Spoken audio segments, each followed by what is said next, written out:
Hey, what is going on, everybody? My name is Monotui, coach of the Tampa Bay Luxrays, and today I'm bringing you guys our NPL Season 7 Week 7 Team Builder and Match versus Shadi, coach of the Bayern Munich. If you've not done so already, please check out his YouTube link in the description below. He is a very good friend of mine and a very good coach, and I highly recommend you checking out his channel.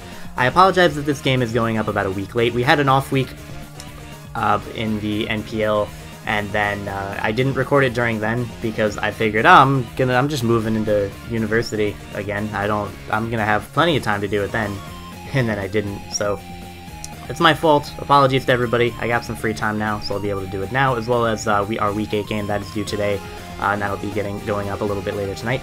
Regardless, let us just get into the team breakdown, or the roster of what Shadi has. So Shadi has changed his team quite a bit. He had a very big trade with Trev, and it's a trade that I'm not super happy with because it makes his team a lot better and a lot better towards me in particular. Not maybe me in particular, but it does absolutely make his matchup better against me than what it was. So to go over it real quick, his lineup consists of Mega Kangaskhan, that's not allowed to run Seismic Toss, Skarmory, Latias, Nidoqueen, Weavile, Seismitoad, Comfey, Gourgeist, Heliolisk, Combuskin, and Floatzel. So he's got a lot of good offensive threats versus us. The first three are very annoying: Megakang, Skarmory, Latias. Megakang does hurt me quite a bit just because of its running 4 attacks, like Earthquake and whatnot. It can deal with Toxapex and won't take Rocky Helmet damage. It can have Fire Blast or Fire Punch for Ferrothorn.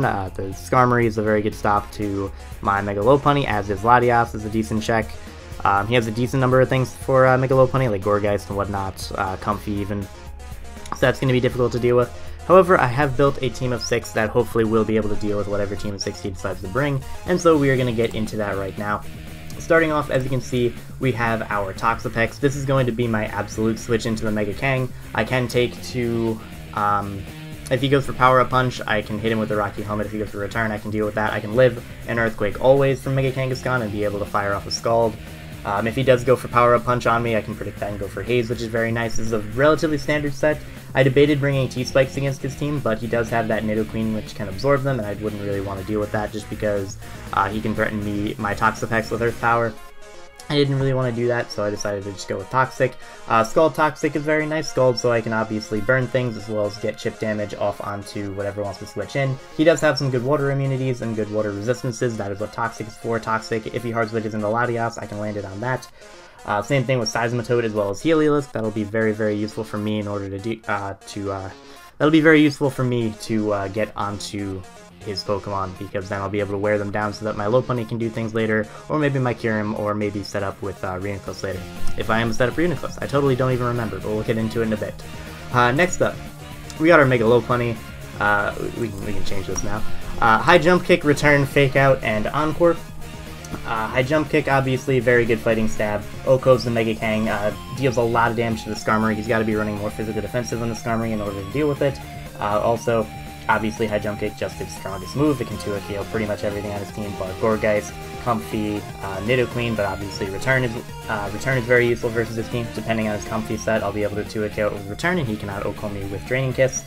Then he has the my Lopunny has the Encore, just because it will be able to lock Skarmory into Roost, for example. That's going to be very useful, because if I lock it into Roost, I can get a free switch out into something else, or I can keep clicking High Jump Kick and force him to use up his Roosts. If he is, for example, Fake Out on his Mega Kang, when he sends it in, I'll be able to Encore him into that, which is very nice. Something like Protect on Combuskin. I do have Speed Combuskin at +1, which is very nice, and I will be able to Encore him into Protect if he does run that. So things like that are going to be very useful, or is what Encore is for. Should be very useful for me. Next up, as you can see, we have our Kyurem. And this is going to be kind of a weird set. Draco Meteor, Ice Beam, Dragon Pulse, and Light Screen. Dragon Ice coverage is basically all I need for his team. Like, it hits the entirety of his team very, very hard. I don't need anything else. So as you can see, I just threw on Light Screen there. He's got a good number of special attackers that can be very annoying to me. Namely the Latias, as well as potentially the Nidoqueen, as well as the Heliolisk. Even potentially an especially offensive Floatzel would make sense versus me. So you can deal with Toxapex a little bit better, not really that much better, but a little bit. They can run like Focus Blast or something for the Kyurem.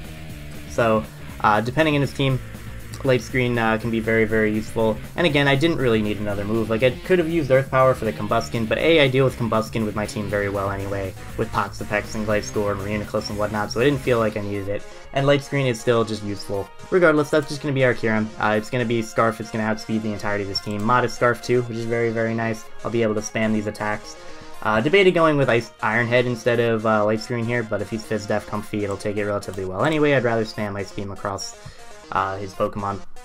Regardless, that is our Kyurem. Next up, we have our Tyranitar, Crunch, Pursuit, Taunt, and Stealth Rock. This looks like kind of a silly set. It's mono-attacking Dark, but I feel like this is, for the most part, the best set that I could bring against him. I want Taunt so that I can shut down the Skarmory in case it wants to switch into me. I need Stealth Rocks on this team, and I couldn't fit it on the Gliscor, so I decided to fit it onto this.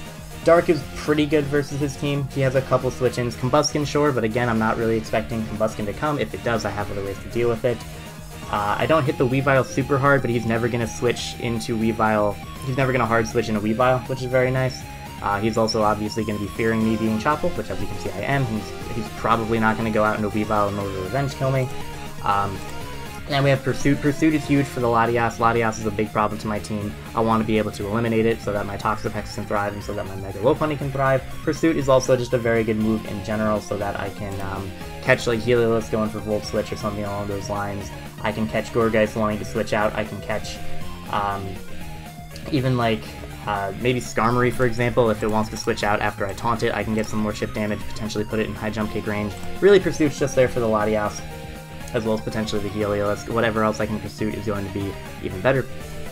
And even though his resistances to Dark do exist, they don't take Crunches super happily. Like, Weavile obviously does not want to switch into an Adamant Crunch from Tyranitar. I believe after Rocks it's actually a 2 KO. Could be wrong about that, but it does quite a bit. Comfy can switch in, but I can't really do too much to Comfy anyway, especially if it's Calm Mind and he's just draining kisses and heals itself and whatnot. And then, obviously, the Combuskin, like I mentioned, I'm not really expecting. So I feel like this is the best set for his team. Hopefully I'm not wrong about that, but next up we then have our Reuniclus. Once again, I want that special defense so that I can take on things like the Latias, as well as the Nidoqueen. This is my best switch into the Nidoqueen, since it is a very big issue. Psyshock, Thunder, Toxic, and Recover with the Regenerator. With Regen, this allows me to switch into hits better. I can switch into a Latias' Draco Meteor, take it, switch out, get 33% of my health back, which is going to be very nice. I can switch into a Heliolisk attack. If it's like Specs with Hyper Voice or Thunderbolt, I'll be able to take it and then switch out accordingly. Just a very good pivot for my team. Toxic is also there, so I can hit things like the Latias, which I would not be able to hit with these other two attacks. Toxic also able to shut down Comfy. If it is not Taunt or Sub, though it more than likely will be. Just shut down Reuniclus as well as to shut down a couple other things on my team. But regardless, if he does decide to hard switch into Comfy, I can hit it with the Toxic, which is very nice. Even something like Gourgeist, I can Toxic, it can't do too much to me unless he's going for Shadow Force, which I can switch out versus. And then obviously Thunder we have for things like the Skarmory, which will be 2 KO'd easily, as well as giving me a potential chance to pair it. Regardless, that's our Reuniclus, and then we're going to move on to our Gliscor. We have a relatively speedy Gliscor here. This speed is so that I can outspeed a max speed Timid Nidoqueen, Earthquake, Knockoff, Roost, and Taunt. These two attacks are very important knockoff, not only for knocking off potential Skarmory. I can beat Skarmory 1v1 with this set, I can taunt it, and then spam knockoff in order to beat it. Knockoff also obviously hits the Latias, which is very important. I can knock off potential Seismitoad on the switch in. I can knock off potential Floatzel wanting to switch in, which is going to be very useful. Get rid of those things, items, which is going to be very, very useful. And then obviously, like I mentioned, Earthquake, just for general stab, hitting the Nidoqueen super hard. This is actually surprisingly a difficult thing for him to switch into. Like, he has Skarmory, but I taunt it, and then it's completely shut down. He can go Comfy if he wants to, but that's losing its item, or it's getting hit with an Earthquake. So this is a very useful Pokemon for his team. Hopefully it'll be able to come through for me. And with that being said, that is going to be the team that we have for this week, and now we are going to be moving on into the game. Okay, and here we are with the game. We are just going to go over the team breakdown real quick. Obviously, you just saw the team of 6 that we are bringing. Shoddy decided to bring his Weavile, Comfy, Gourgeist, Skarmory, Mega Kangaskhan, and Seismitoad. So a couple things I'm happy not to see there. Floatzel could have been a potential issue. Obviously, I have Toxapex, but it's very nice not to see it. And then obviously it is very nice to not see his Latias, because that was a very big annoyance to my team. Obviously I have switch-ins to it like Tyranitar and whatnot, but it could have been annoying for my Mega Lopunny. Looking at his team, Lopunny can do a decent bit of work, but it's not going to be the easiest thing to pull off. just because he does have Gourgeist, Comfy, Skarmory, even Seismitoad. Not much on his team is O-Code, bar his offensive threats in Weavile and Mega Kang, so I do have a very good check to his offensive threats, but not very good ones to his defensive checks.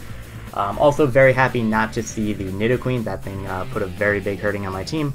So starting off this game, I'm just going to lead off with my Gliscor, potentially wanting to taunt the Skarmory, as a lot of teams do like to lead with their Hazard Setter. He leads with his Seismitoad, and I'm thinking the same thing. He may want to lead off with his Hazard Setter, so I'm just going to go for Taunt here. Worst case scenario, he Scalds me and burns me, but that is a relatively low % chance thing to happen, just because I do have potential to switch in Reuniclus, I have potential to switch in Kyurem onto this thing. I don't think he'd make a very obvious play turn 1. And I think he might want to go for his Rocks, expecting me to want to switch out. So I'm going to go right for that taunt, trying to prevent Rocks, as he actually goes for the Ice Punch and reveals that he is quite a bit offensive. And this is a bit of a problem, however, because I lose my Flying type, I can go for Roost and take the next one easily, except he reveals the Power-Up Punch, and this has now become the biggest threat to my team ever. So I'm basically forced to switch out here. I know he's going to go for Ice Punch, he doesn't get access to Waterfall, so I'm going to go into my Reuniclus, and based on that damage, even though I'm special defensive, I can live an Earthquake, because Ice Punch is half the power of Earthquake. It did about 33.5, assume it was at 34, he would not be able to knock me out with the next one, except he ends up being Earth Plate, so he will be able to knock me out with the next one, which is pretty unfortunate for me. I have to go out and Kyurem afterwards and just click Ice Beam. He doesn't have good switch-ins to it, which is kind of nice. As you can see, this Comfy is going to take quite a bit of damage from this Ice Beam. However, if he goes for Draining Kiss in the following turn, I won't be able to knock it out, so I am going to go for a switch out into my Gliscor, as he actually goes right for the taunt, catching me kind of off guard. I thought he would Draining Kiss, or at least try it and go for Calm Mind, so that he can live the next one, but that is not what he ends up doing. He's going to go for Leech Seed. I'm going to knock him off. He actually ends up outspeeding me, so he's got a decent bit of speed on this Comfey, because I do have a decent bit of speed onto my Gliscor, and now I'm going to have to switch right out into my Toxapex, as he goes for the Calm Mind. Now, fortunately for me, he is actually going to switch out as I pull a double out into my Gliscor, but this is unfortunate for me because now the giant threat is back inside, and I have to go right back out into my Kyurem, hoping he doesn't go for Earthquake, which would 2-KO me, but as you can see here, he just goes right for the Ice Punch, which I'm okay with, because now I get to pick up a kill with Ice Beam as I go for it here onto the Seismitoad. It does do quite a bit of damage. He does do a bit of damage with his Earthquake, but once again, I can just go for Ice Beam once again as he goes back out into his Comfy. He's going to take that hit, and then he can threaten me with a Draining Kiss, but I can go out into my Rocky Helmet Toxapex, which will be able to bring him very, very low, because Draining Kiss is actually a contact move, if you did not know. And now, expecting him to want to go for the taunt, I'm going to go right out into my Tyranitar to get up the Sand, so that the Sand will be able to knock out his Comfy. Reason I did that is I did not want him to go out into his Seismitoad, because his Seismitoad, and I didn't want him to go out into his Skarmory afterwards just to set up Rocks versus me, because if I go Tyranitar, obviously I can taunt the Skarmory coming in afterwards. If I go Tyranitar, he can still go into his Seismitoad, but he may be more willing to just go for the attack rather than trying to set up with Power-Up Punches. Obviously, there's a Tyranitar in front of him, so that might have been an issue. But like, if I'm a taunted Toxapex, he knows 100% I cannot touch him whatsoever, so he can just go for Power-Up Punch, and I have to switch something in on a Power-Up Punch. If I'm in with Tyranitar, he can go for Power-Up Punch, but I have the Chople Berry, I can live an Earthquake, I can crunch him, I can weaken him quite a bit. In fact, because he is low, it'll do a lot of damage. So I didn't think he'd want to do that if I went into Tyranitar, and obviously, again, the Sand was able to pick him off, which is very nice for me. Now he's going to send in his Kangaskhan, and I don't want to go out into Toxapex because I'm expecting him to want to go for an Earthquake here instead of Power-Up Punch. That play ends up being correct as he does go for the Earthquake, and now I want to switch out, scouting for the Ice Beam, so now I will go out into my Toxapex. And as you can see, he actually reveals Workup, which is quite an issue. Obviously this is going to hurt, but I will be able to take it. Even with the Parental Bond, and then I will be able to go for Haze on the following turn in order to deal with it. I could have gone just for Scald there, but I didn't want to risk not getting the burn, because that could have been a pretty big problem to me. He is, however, going to go for the Return on the following turn, which is nice. He weakens himself a little bit due to the Rocky Helmet, and now what I can do is go out into my Mega Lopunny and just click High Jump Kick. He no longer has a resist to it, and it'll do a lot of damage to whatever he wants to switch in. So as you can see here, I'm going to go right for that High Jump Kick and do a good amount of damage to this Gourgeist. However, he is Rocky Helmet, he is physically defensive, I will not be able to 2-KO him, so I will go right out into my Kyurem, as he actually ends up going for Seed Bomb. which is nice for me because even if he decides to switch out, he will not be able to switch his Gourgeist back in again, which is very good for me. He instead decides to sack off his Seismitoad, so thank God that thing is gone. And now he is just going to go out into his Weavile. I can't really switch anything into this at this point. I'm just going to weaken his Weavile with the Ice Beam, and now I have to go back out into my Mega Lopunny and potentially click High Jump Kick and claim a kill. So what I'm going to do here, like I just said, is go right for the... I actually think I click Return here, yeah. I click Return. I figured he'd sack his Gourgeist instead of going Skarmory. He wouldn't want to risk that thing. Gourgeist doesn't do much else for him. So he will sack off his Gourgeist. He will be able to get 2 hits of Rocky Helmet off onto me, which is very, very good for him. But unfortunately, that's how it goes. Now I can go right out into my Gliscor as he goes right for the taunt. Good play on his part because now I can't taunt him and prevent him from getting up hazards or whatever. But what I can do is go for the knockoff and stop him from being able to get more chip damage off of my Lopunny because now he no longer has the Rocky Helmet. It's very useful for me. But now what I decided to do is go out on my Tyranitar to potentially taunt him, as he actually goes right out into his Mega Kangaskhan, which is not a play I was expecting, because had I just gone for the knockoff there again, it wouldn't have done too much damage, but he would have had to get up a couple workups in order to OHKO me. At least 2, I believe, in order to knock me out with Return. So kind of surprised that he did that, but it makes sense. You know, knockoff wouldn't have done too much damage, even though I could have 2-hit killed him with Earthquake afterwards. But now it's a 50-50. If I go back out into Gliscor on the Earthquake, I'm in a good spot because I can click Earthquake and get a lot of damage off onto whatever wants to come in. If he goes out into his Skarmory, I can taunt it. If he goes hard into Weavile, that might actually go down to the Earthquake plus Sand, and he doesn't want to do that because he'll be taking... at the very best, he'll have 1 more attack to fire off due to his own Life Orb. So that's probably something that's going on in his mind. He could go for the Earthquake, or he could go right for the Workup. I could stay in predicting either the Return or the Workup and get a lot of damage off onto this Mega Kangaskhan to the point where Sand can potentially knock him out, because I am adamant and Crunch does hit very, very hard. As you can see here, I do decide to stay in and go right for the Crunch. Unfortunately, he does go right for the Earthquake. Crunch, by the way, is not going to do anything because Mega Kangaskhan is ridiculously bulky. But I probably just over-predicted there. It was always my best play to go in the Gliscor. He probably didn't have Ice Beam at this point because he would have gone for it earlier. But now I'm forced to go out into my Mega Lopunny. And I'm going to make kind of a debatable play here. I should have known he would have had Fire Blast in addition to Workup. I assumed Workup because then he wouldn't be risking Power Up Punch, getting Rocky Helmet damage and whatnot, and Workup obviously only gives you +1, Power Up Punch gives you +2, but I assumed that was why he just had Workup instead of Power Up Punch. I should have known he had Fire Blast over Sucker Punch. I was fearing him going for the Sucker Punch here and putting me in range of Spikes, so I actually ended up going for Fake Out on the Skarmory. Had I gone for High Jump Kick there, I probably could have gone for another one and then clicked Encore on the following turn, but unfortunately that is not what happened. Click Encore as he goes for Roost. But as you can see here, I just switch out into Gliscor, and I'm going to speed up the rest of this game. There's not really a way I can win at this point. Weavile can pick off the rest of my team with Ice Shard as well as potentially Icicle Crash. He actually ended up not having Icicle Crash, not that it was that big of a deal. I didn't know about it, I assumed he did have Icicle Crash. Regardless, I'm doing a solid 9 damage with knockoff here, and now I'm going to go for Taunt again, just preventing him from roosting or taunting me or whatnot, so I'm just going to keep on spamming knockoff. He's going to keep on clicking Iron Head. I have Recovery and Poison Heal. I knocked off his Rocky Helmet, he never had leftovers. I'm going to go for Earthquake occasionally, hoping that he makes an over-aggressive play and goes out into Weavile. I'm going to do that here as well, because the taunt was very obvious, but he's actually just going to go for an Iron Head again. He's getting nowhere fast with this, but again, he can just be as patient as he wants. As soon as my Gliscor goes down, he can just go out in a Weavile and basically win this game. Again, just going to keep clicking knockoff. He's going to go for Iron Head here. At some point, he is going to switch out, at some point, he's going to end up switching out.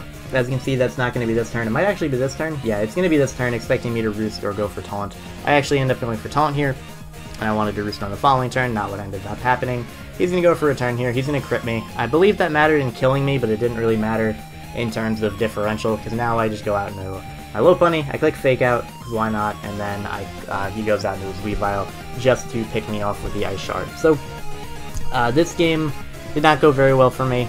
Admittedly, I prepped terribly, and I didn't play optimally either. I lost this game mostly in prep, but I could have made a couple plays differently that could have gone a lot better.